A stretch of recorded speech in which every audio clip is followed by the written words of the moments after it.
Meu amigo, grande abraço a você que me acompanha no Web Me Comenta para a gente falar um pouquinho de futebol nessa manhã catastrófica aqui em São Paulo, né? Muita chuva e tudo alagado, enfim, tudo por uma série de situações, né? Começa pelas ações do governo tirando áreas verdes e colocando só cimento, concreto, cimento, concreto. Não há uma cultura da população na limpeza, né? Se joga tudo no lixo, tudo em bueiro, e depois quem paga o pato é a natureza, que é culpada pela chuva que mandou. Mas vamos falar de futebol, né? Vamos falar de futebol, e ontem os dois grandes de São Paulo que jogaram no domingo, né? O Corinthians e o São Paulo, acabaram se dando mal. O Corinthians foi com o time reserva, acho que o Thiago Nunes acerta aí que o time é alternativo, né? Acho que o Corinthians passa pelo Guarani até com uma certa facilidade. Acho que o time do Guarani muito ruim mesmo. Agora, algumas coisas tem que ficar claras para o corintiano, né, que reclamou muito ontem. Por que o Wagner Love não saiu jogando? Porque não dá mais. É só nós ficamos velhos. O Wagner Love já não é mais o Wagner Love. Não tem mais o mesmo arranque, não tem mais a condição daquela velocidade que ele tinha. Então ontem ele ficou na reserva do time alternativo. Agora, dura ficar na reserva para o tal do Gustavo, né? O Gustavo é outro jogador de jogo pequeno, de time pequeno. Não pode ser atacante do Corinthians.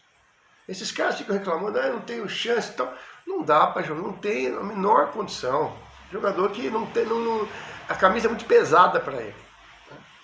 Além disso, o Thiago Nunes ele gosta de um esquema dos volantes saiam bastante. E ele vai ter que segurar um pouco o Fagner. Não dá mais para o Fagner ser aquele Fagner que voltava. A gente não pode querer que os jogadores em 2020 sejam o mesmo em 2015, 2017. Não dá, gente, porque o organismo é outro, o físico vai sentindo.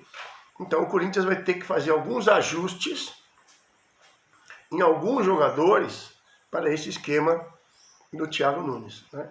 Que é um esquema legal, porque afinal de contas ele com esse esquema foi campeão de Copa Sul-Americana, campeão de Copa do Brasil, ao contrário do outro, lá do lado do Morumbi, que aí é piada pronta, né?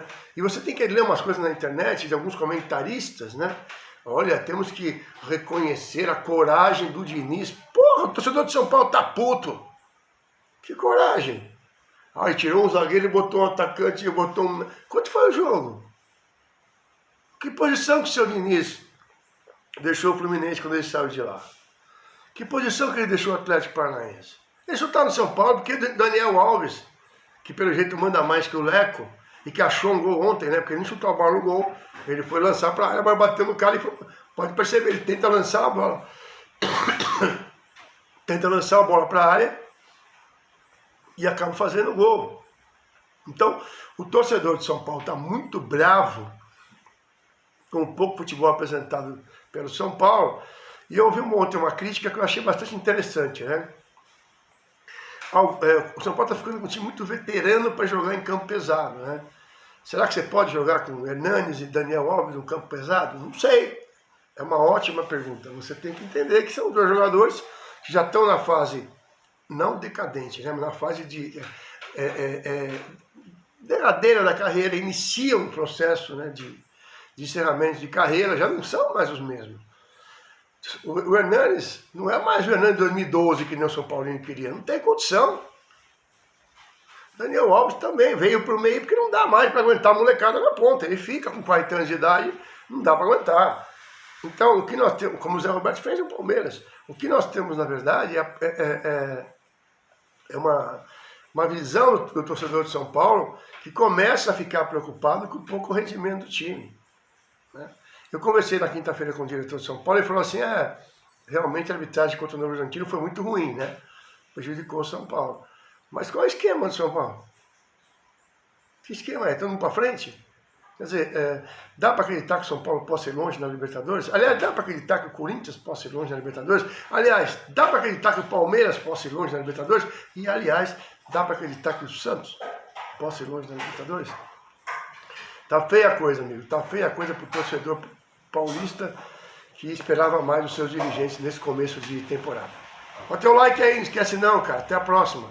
Grande abraço.